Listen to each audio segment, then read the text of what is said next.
Hey, good morning. My name is Tim. I'm the pastor here at Hill Country Bible. We love that you've joined us today. We are moving our way through the entire book of Acts this fall, and we'll get to chapter 9 in a minute, so if you'd like to, you can open up there.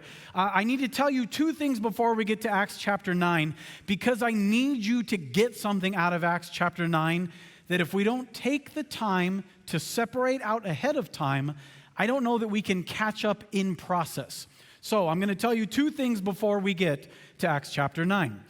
Yesterday, I did yard work.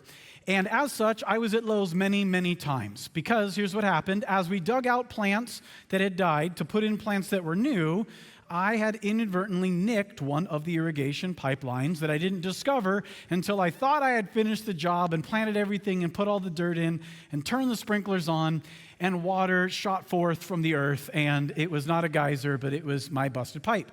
And I thought, darn, I was so proud in that moment that I'd done work, and I'd planted life, and it didn't turn out well, it turned out poorly. So back and forth Lowe's a few times. You know, you should invest in Lowe's because I keep them in business. And dug up the plant, dug up the earth, cut the pipe, put the new pipe in, put it all back in place, glued my hands to the pipes, freed myself from the pipes, and then now it was just a little bit different. That second time going to turn on the triumph of the sprinklers, right? It was like, so help me, please. So cut the pipe, glued the pipe, laid the pipe, waited half an hour, because that's what the little jars of cement said. And then, so help me, you stand and you turn on, and in that moment, the victory I felt, me and Arch both had a good Saturday, right? And here's the point. In the tension of my story, the victory felt so good. I want to tell you this, that in your story, the moments of tension need to find resolution, or you're going to be discouraged to stay sedentary, or even worse, your adversary, who is a real enemy of both your joy and the gospel, is going to leverage moments of tension in your faith to whisper to you a number of things. It's always the same things, but your enemy whispers to you, look, you're not maturing, that's why your life has struggle. Look, your witness isn't strong, that's why your world doesn't believe. Look, you still have struggle, I think God is backing off of you. And slowly along the way, the tension in your story is leveraged by the enemy or by your own doubt that your faith isn't active enough, not mature enough, not close enough to God, and the tension in your story causes you to not act. You stop wanting to turn on the sprinklers to see if what you're doing is going to work or not.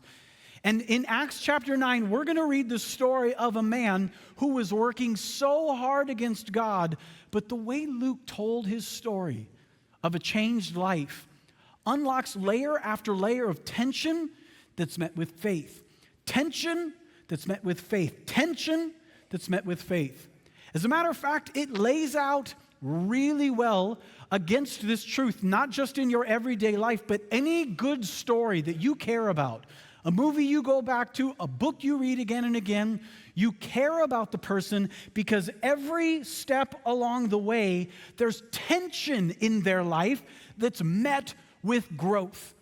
So let me walk you through what these are, because this is going to frame Acts chapter 9. The ordinary world, you learn the way it is. Luke Skywalker, not the gospel of. Luke is an orphan on Tatooine, and it just is the way it is. There's an evil empire, and I don't know what to tell you. You first learn about the way the world is. And even though nobody says it, you feel that it's not the way the world should be. And that's okay, because there's a call to adventure. As Neo sat across from Morpheus, and Morpheus explained, the reason you feel the way you do about the way the world is because it's not supposed to be this way. Neo, you could help make a difference. And one of the most iconic moments in movie history, Morpheus offers literally two choices. Answer the call or don't answer the call. But you need to know, now that I've spoken into your life, are you going to do something about it or not? It's a moment of tension. And if you resolve the tension by answering the call, then you step forward, and Harry Potter meets Dumbledore, right? Or Katniss meets Haymitch, who's kind of a terrible mentor, but whatever.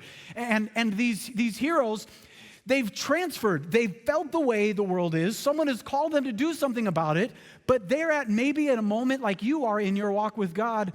I acknowledge the world needs to change. I acknowledge that I need to do something about it. I'm not sure what. I don't sing and I don't preach sermons. What do I do to change the world? And so in a good story, that tension is resolved by someone coming alongside. And so they start to learn some things, and there's this section called Crossing a Threshold where they try. It's not miraculous. It doesn't actually fill a stadium, but they try.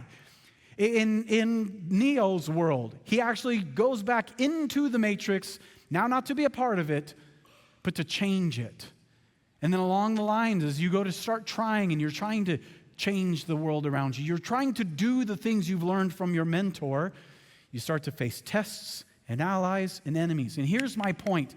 At every stage of a good story that you love, there's always tension. And so when we read Paul's story today, I want you to see in his life, there's also tension.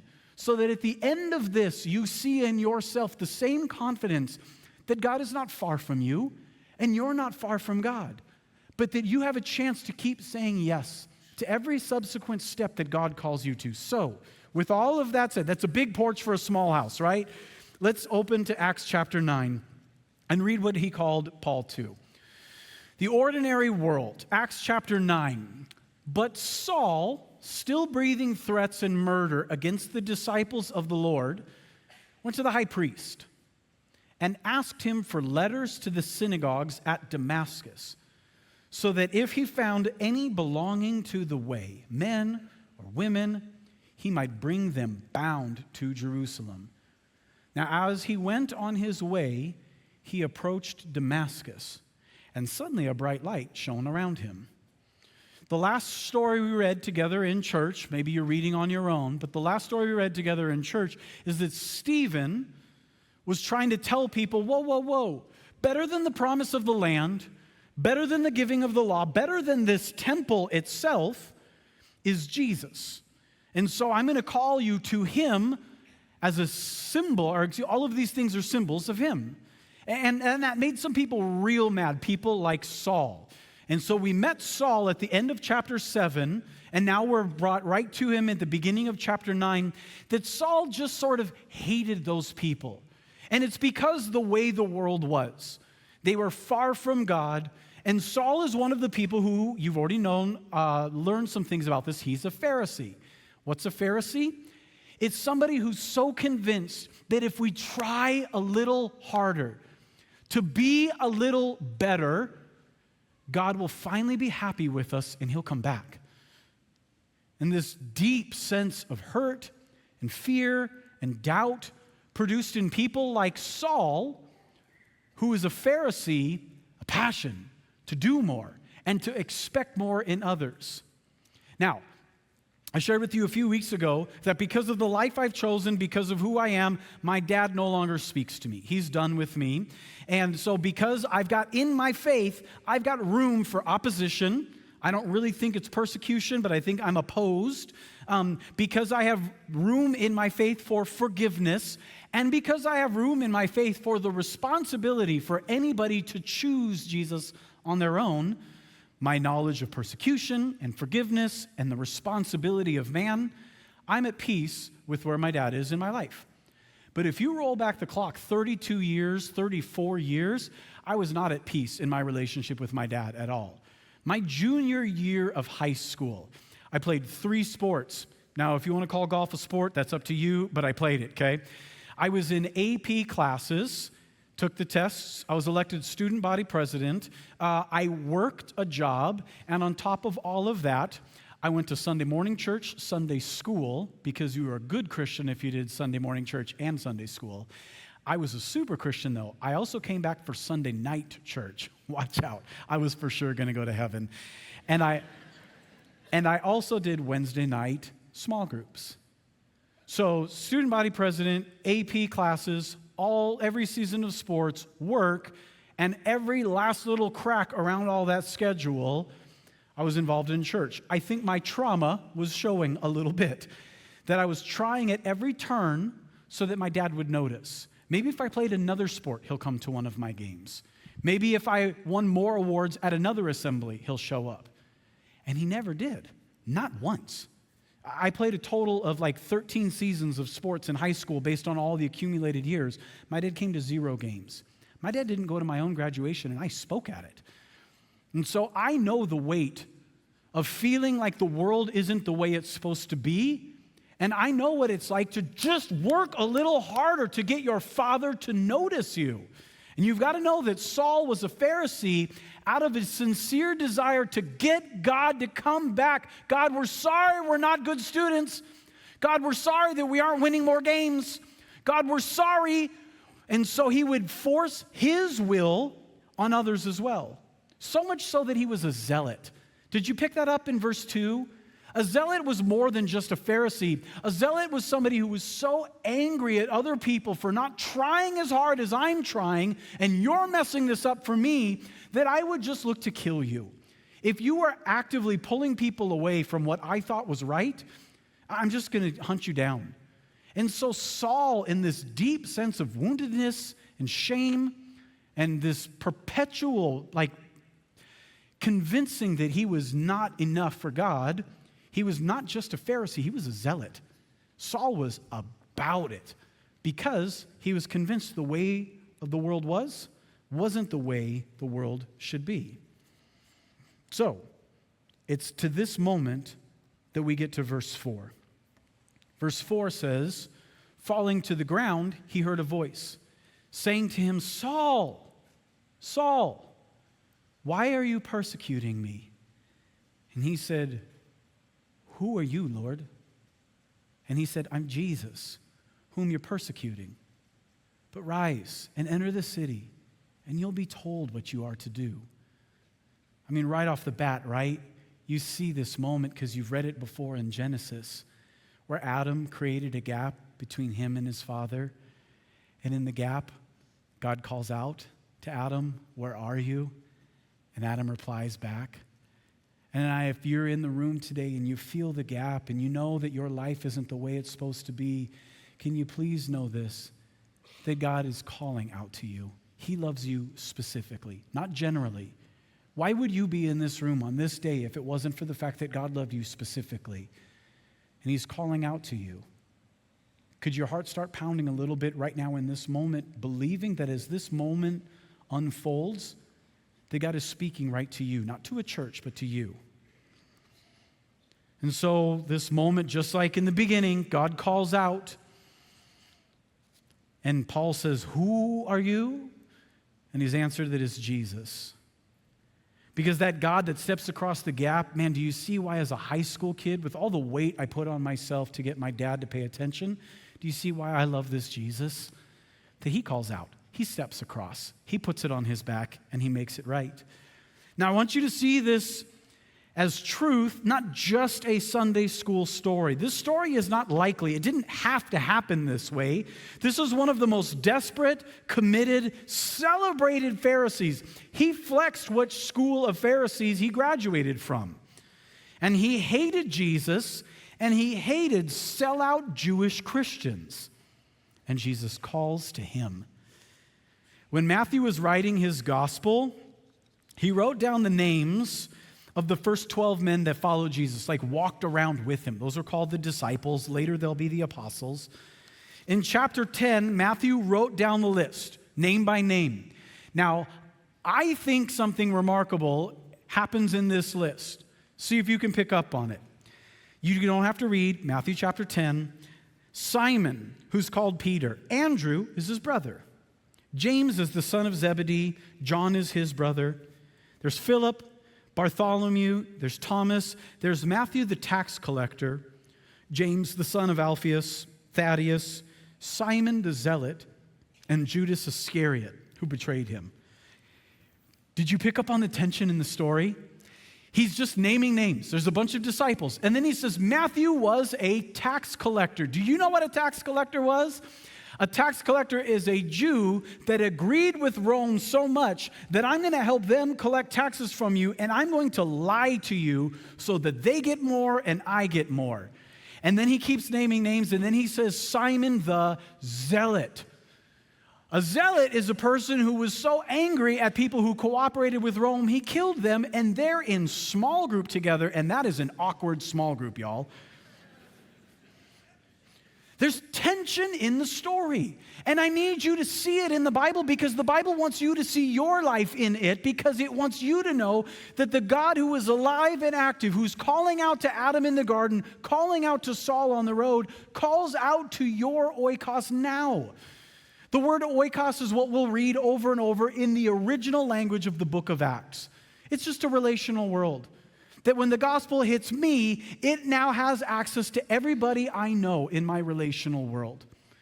And so when it speaks to me, it's not just that I want to wall myself off. In the first stage of a beautiful story, I feel that America is not the way it's supposed to be. And in that same tension, it's easy for us to just want to keep our faith to ourselves because I don't need to be yelled at by anyone else.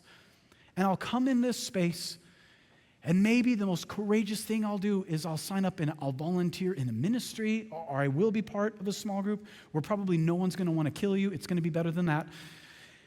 And then that's as far as it goes. But I'm telling you, in the conversion story of Saul, you've got to see that the tension is met with the sufficiency of the gospel.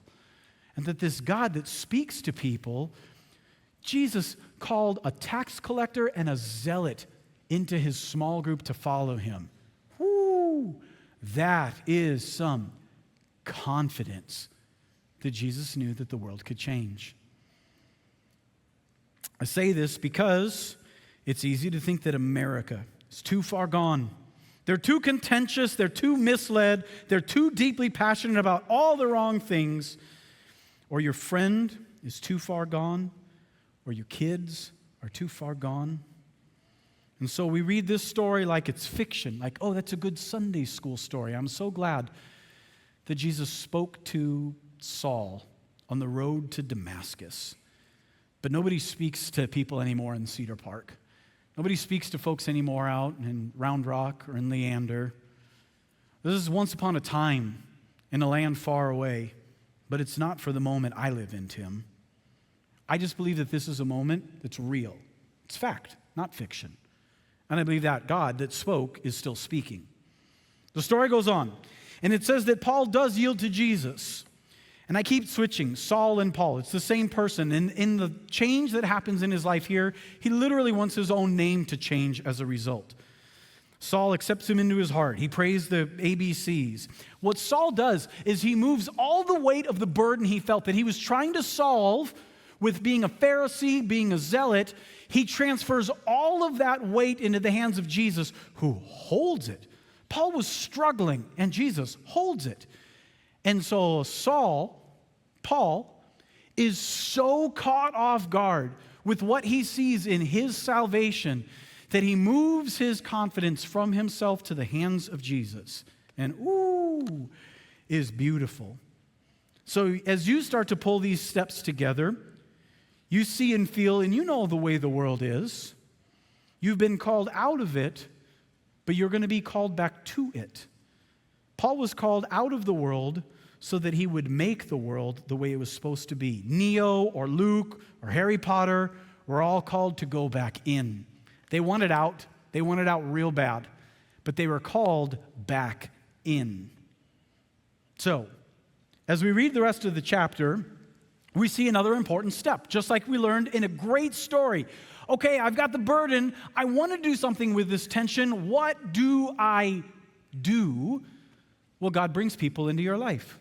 He meets a mentor. Verse 17, Ananias departed, entered the house. Laying his hands on him, he said, Brother Saul, the Lord Jesus, who appeared to you on the road by which you came, has sent me so that you may regain your sight and be filled with the Holy Spirit. And immediately something like scales fell from his eyes, and he regained his sight. And he rose, he was baptized, and taking food, he was strengthened. It is easy to think that the Bible only focuses on main characters. I love some of the phrases that Gen Z has produced for us. I don't fully appreciate probably the phrase skibbity. I don't even know if that was appropriate to say right now. But I love the phrase main character energy. It's one of those phrases that has popped up about somebody who just holds a room, right? Or they can hold a TikTok channel or something. And it's easy to think in American Christianity, because the largest expression of our faith happens on a Sunday morning, and in that expression there happens to be a person on a stage that talks about God's truth. We don't see that person as a mentor that helps you be the hero of the story God has called you to. We see that person as the hero of the story, and therefore we're all just called to wait around and wait and watch. Well, first of all, you need to know something. Ananias was spoken to by God on the side before we read these verses. Jesus saves Saul, and then Jesus speaks to Ananias. And he says, Ananias, I'm going to send someone to you to do some Bible study with. And Ananias is like, awesome. I'm so excited. And Jesus is like, well, you don't know who it is yet. And he's like, I'm going to send you Saul. And Ananias is like, Saul who? And he's like, you know. And Ananias argues with God. And isn't it crazy that in a day and age where we beg God to speak to us, and I just want to hear, and I just want to know, God speaks to us pretty frequently. He really does. He calls you in moments when you're praying for your spouse to do something for your spouse. That's God speaking. That when you're sitting in church and we share, hey, we would love for you to be a part of the great adventure. That's God speaking. That a few weeks ago, when we gave away 800 people and $4 million a year of giving, and then we say, hey, could you come out to the tables and let's get to work? You do. It's these moments that God speaks to you where these moments matter too. And maybe you're like, oh, I just feel this burden that God is calling me to be a part of kids ministry, but they're going to be all tweaked out on a Sunday morning, and they're not going to listen, and I don't know if I'm going to make a difference. And you talk yourself out of the calling. Or even crazier, God asks you to work with our middle school students who for sure are not paying attention. And in these moments, we talk ourselves out of the calling of God to be a mentor, just to help someone else along.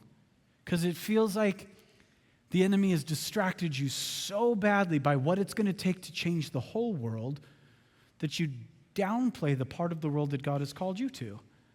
And so I'm trying to get us to move through these storytelling devices, because each one of these is another layer of tension that you've got to tell God, God, I'm going to let your calling be sufficient for the tension in my life.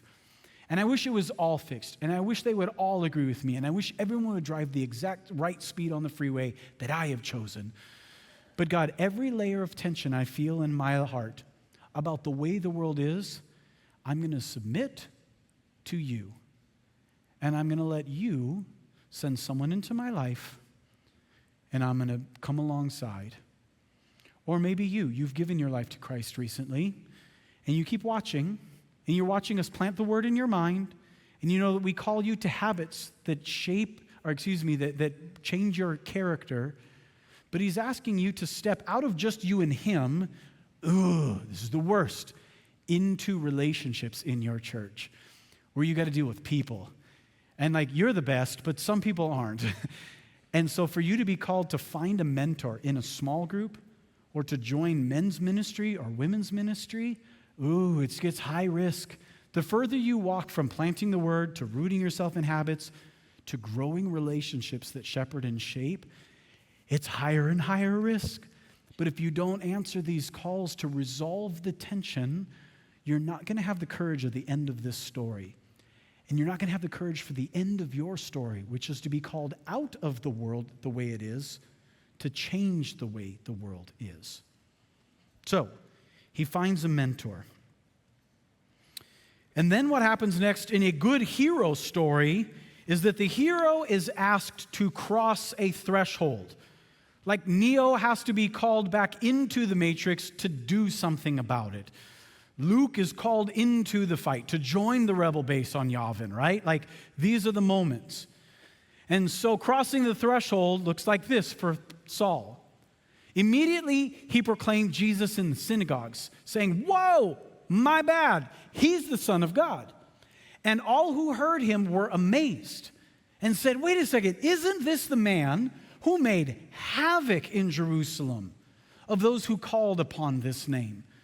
And has he not come here for this purpose, to bring them bound before the chief priests? But Saul increased all the more in strength and confounded the Jews who lived in Damascus by proving that Jesus was the Christ. There is going to be a moment in your life where you're going to be asked by God to do this sequence, where he asks to come in and save you from the way the world is, in particular from yourself. And then he's going to ask you to join someone else, that they would change you and grow you. And then he's going to ask every Christian this. Every Christian, can you go back and change the way the world is too? And you're going to have some moment where God is really clear with you, and I'll tell you what it is. It's the moment you're scared of. It's the moment that intimidates you. It's the moment where you think, well, that's probably not it. If you have the clarity to label a moment not it, that's probably the moment. And it looks like a really simple moment where you're sitting on the soccer field or out at the baseball diamond, and you see how much your kid is made a friendship with another kid, and you go to this crazy church that does so many things in the summer to share the gospel, and you think, wait, is that a kid I'm supposed to bring to Backyard Bible Club? Yes, that's the kid. You're not supposed to just come to the church and be like, hey, I need 8 kids to come to my house and do a Bible study. No. You've already been set in a world. God has given you an oikos, a relational world, and he loves them specifically so that you could do that. It's the moment at work where the coworker that drives you nuts, and they listen to that version of the media, and they won't stop talking about that politician. And you're like, ugh, I hope that they fell off a horse. And then they share something about their life one day, and God tells you this. He says, hey, ask them if you're allowed to pray for that. And you're like, whoa, no, I seen their Facebook feed. They're not going to like that. No. Ask them if you can pray for that. My point is this: there's going to be a moment where God asks you to cross the threshold, and your heart's going to be in your throat, and you're not going to know what to do, and you're either going to let that tension discourage you, that you're not sufficient, or God's not able, or if you meet the moment and you cross the threshold, you're going to discover what Paul discovers, that he starts to develop in him, wait a second, whoa, it's not just that I've got a burden that I really should be changing the way the world is, but when I did the small little things, the small little steps that I took, I saw that God was in them. And it's not really that I have confidence that I am now the great prayer warrior at Dell. I am not the one who invites every kid in the Leander Independent School District to my yard. All I've learned is this, is that when I cross the threshold of when the Spirit of God is asking me to be obedient to God, I have more confidence in his presence in my oikos than I had before this moment. And even though I'm not fit for the moment, I think he is. Crossing the threshold is something that we've got to keep doing.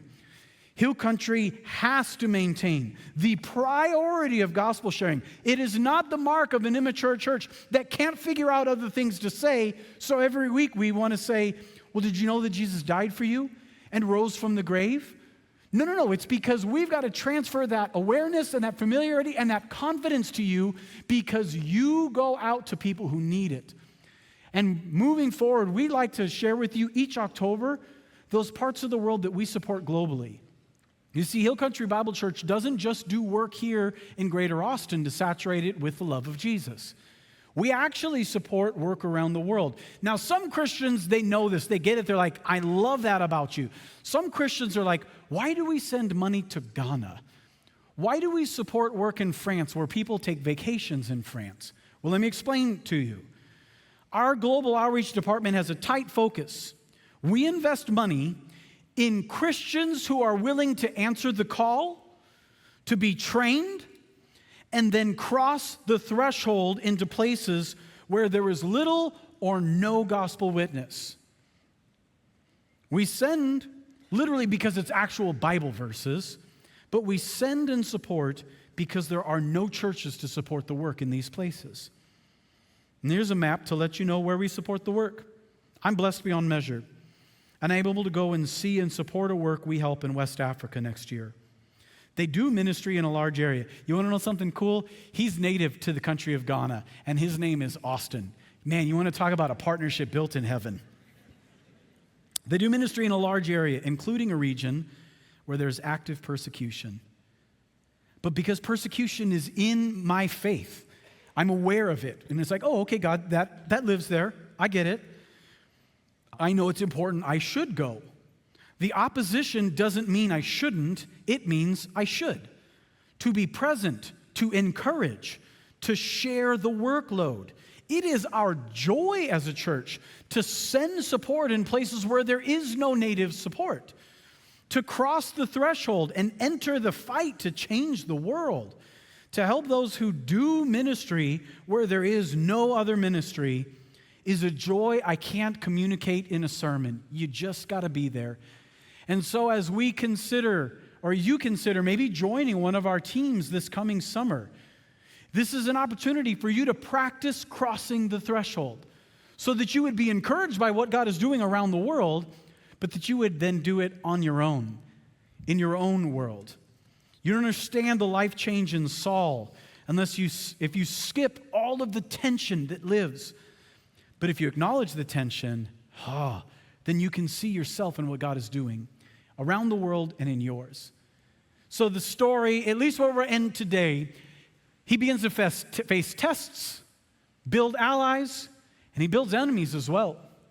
When many days had passed, the Jews plotted to kill him, but their plot became known to Saul. They were watching the gates day and night in order to kill him. But his disciples took him by night, let him down through the opening in the wall, lowering him in a basket.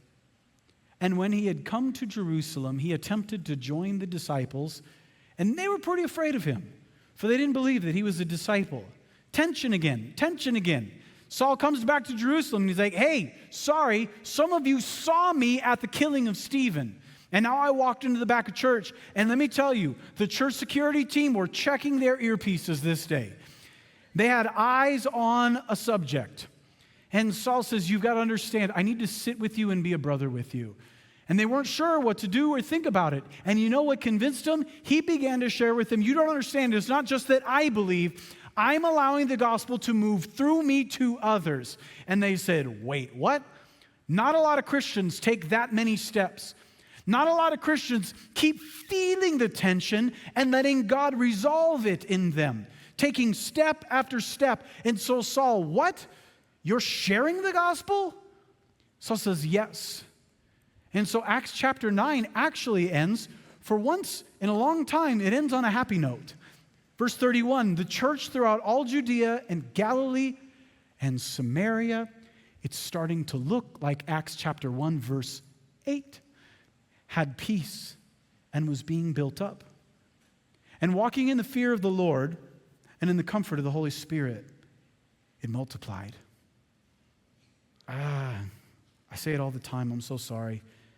It gives me goosebumps to watch my Bible tell me exactly, step by step, what I feel in my own life right now. That I loved the moment where Jesus spoke clearly to me, Tim, I need you to let go of all the pressure that you need to earn it. I love you, and I want you to set your faith on me. And then I remember the different stages where I was met with more challenge and more transfer, more challenge and more transfer. That the tension I feel that can be resolved by God. And by the way, I still now 34 years later in my walk with Jesus, there is still constant tension in my life.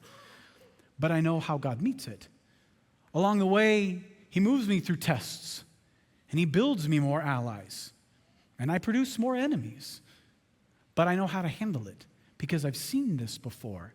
I know what play to run. You see, one of my favorite moments in story history, I'll admit, is when Neo finally just gets so confident that this is just the way it's going to be for him. Tim, what does that mean? Well, when he crosses the threshold and he enters the matrix and he's been mentored and he faces a trial the first time. He's on a rooftop And the bad guys, pew, pew, pew, pew, pew, they shoot at him. Y'all, it blew my 1999 brain when they filmed it the way they did. He just starts dodging bullets. And he was bendy and he was super fast, but we watched it super slow and it was super cool. Now Sora 2 has ruined that forever and all time, but whatever. I remember being in the movie theater being blown away. That's just him trying to learn a little bit. That's him just getting his legs underneath him. The way the movie ends, I was like, okay then.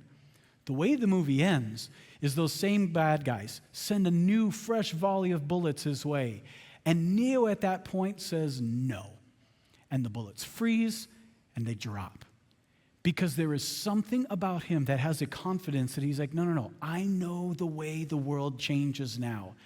And I know that when I do it, it happens. And in this, I want you guys to come to this term. At the end of the book of Acts, I want you to have this real clear in your own mind. As a Christian, you have to come to terms with the fact that you believe or you don't believe. Have the courage to tell yourself by the end of the book of Acts that people can change. Because we will not get this done if we're waiting for someone else to be a hero and we watch. We will not get this done if we stay stuck in the first calling that you feel the way the world is and you don't know what to do about it. But if you start to act on these things and you start to cross thresholds and you start to face tests and you build allies, and yeah, we're going to build enemies as well. But as you do these things, there is just a confidence that when the enemy whispers to you, you're insufficient and you're not good enough and you can't change the world, you just say, stop. I know who is. And you allow yourself to be mentored by the Spirit of God himself. And so today we want to end with communion because we believe communion is a beautiful opportunity for you to process this. Do you remember your moment? The moment that you sat, I know where I was. I sat in the back left part of a room. Scott sat next to me. John is the guy who shared the gospel. And I told Jesus yes. I transferred all the weight into his hands. We're going to take communion after I give you about 60 seconds of silence. And can you walk your head and your heart back through that moment? What was it? When was it? And tell Jesus he was enough to change your life. And then could you ask him, Jesus, can you tell me that you can still do it in others? And at the end of this minute, I'll come back and we'll take communion in response to that.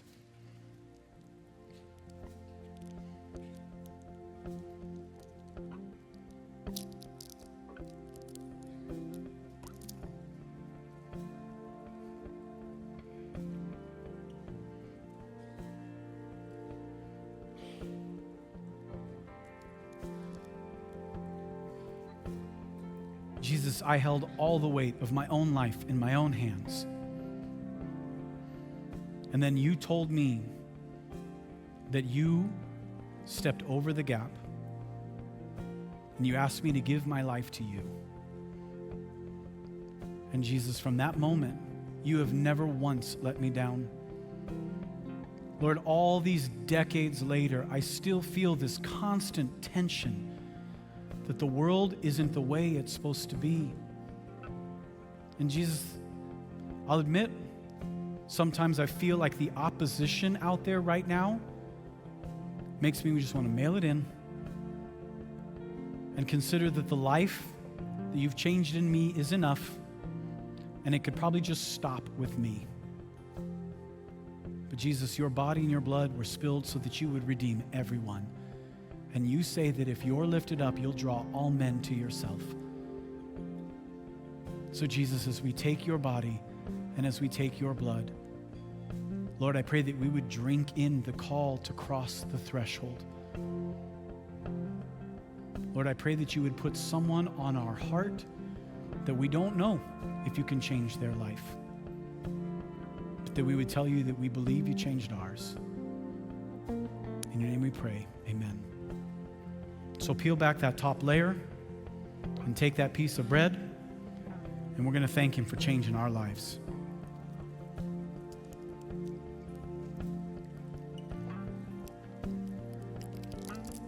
And then carefully as you can, peel back that lid to the cup.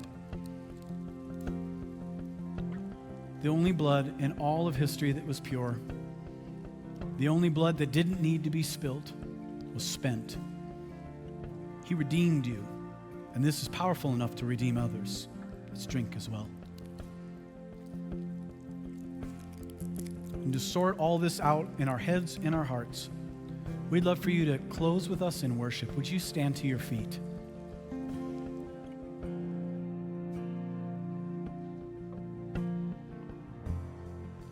Oh, we thank you for your blood. We're going to sing this. That on the cross, his blood was spilled, and by his stripes we have been healed. So we remember, we respond to communion together. Let's sing this together. That on the cross your blood was spilled. By your stripes I have been healed. Every promise you fulfilled. I believe that on the cross your blood was spilled. By your stripes I have been healed. Every promise you fulfilled. I believe, yes, that you rose again in victory. That same power lives in me. I'm born again, I've been made free. I believe that the gates of hell will not prevail. Your church is still alive and well. This gospel's truth I've lived to tell. I believe, oh, that one day soon you'll split the sky. You're coming for us, spotless bride. Until my faith has baked, I believe that you are who you say you are. You'll do what you say you'll do. You'll come through. You are always able.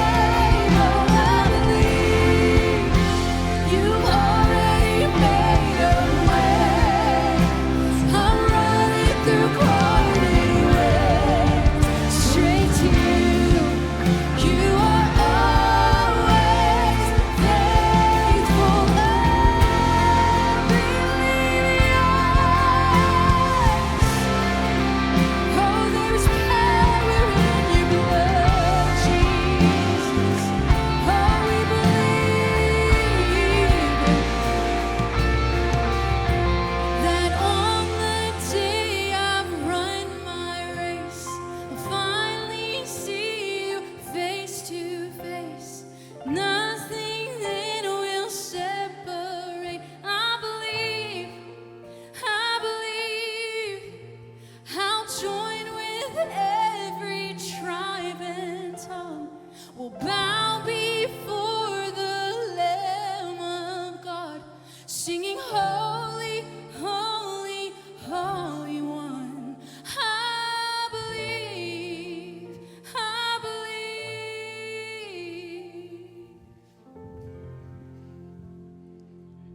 You are loved by God, and he wants to move that love right through you to the people that you know.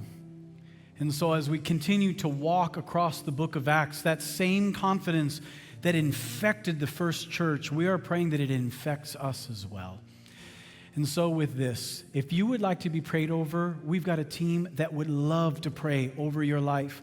So prayer team, you can come forward, and if you would like someone to pray for you, come right up. Normally, I would love the chance to meet you. If you're new to our church right now, I've got to head over and help teach Discover Hill Country. But with that, ladies and gentlemen, you are dismissed to go change the world. We'll see you next Sunday.